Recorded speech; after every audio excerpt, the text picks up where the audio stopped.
Well,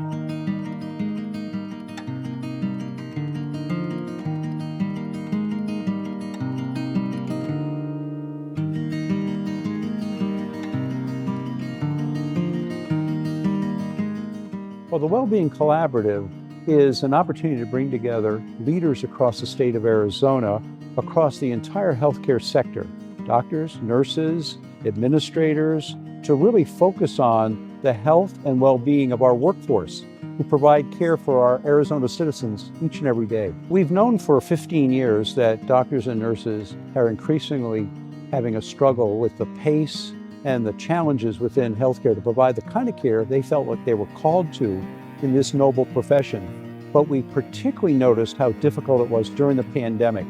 As we move away from the acute phase of the pandemic, there is a tendency as human beings to forget how bad it was.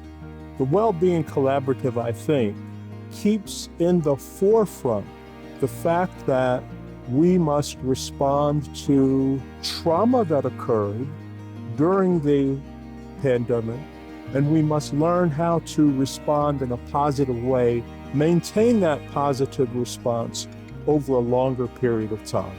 Half of all nurses are seeking mental health care. It relates back to things that are a result of poor staffing, lack of resources, and lack of support at the bedside where they're delivering their care.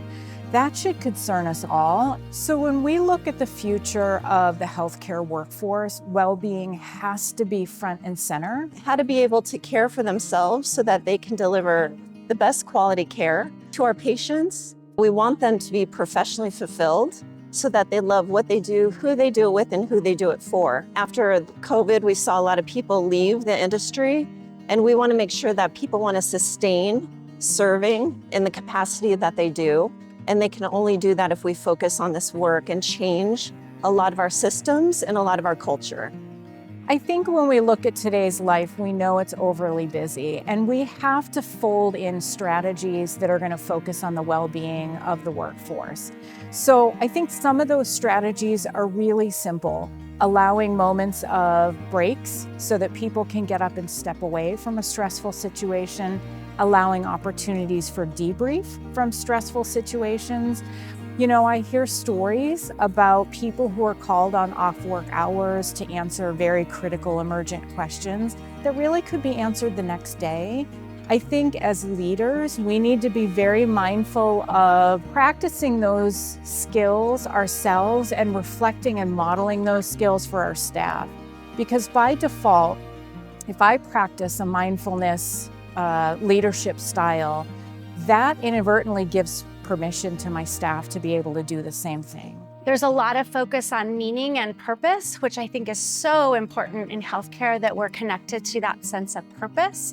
The other thing I would say is that for our healthcare workers and the well-being, if you can have a community that is supporting those things around well-being, it just makes it so much better. We feel like we're not alone. It's really important to focus on public health workforce well-being because the whole healthcare system consists of healthcare workers at all levels, physicians, nurses, support staff, respiratory therapists, and public health workers. And a lot of people don't realize that public health workers are part of the system. They are running the programs that are funding social support services for some of our most vulnerable patients. We need to recognize that public health is part of the healthcare workforce, and their well-being and their sustainability is paramount to sustain the whole healthcare system. We have a great shortage of medical professionals. We have a huge access problem for patients, as we know. If we can focus on well-being, the things that really matter to the clinician, the reason they went into healthcare, which was for most people to really care for people, to do something that really was meaningful, to do good work. If we can get them to really get back energized into their why and to support them in the way that they need to be supported, it's going to increase our ability to actually deliver good care and to see those patients quicker.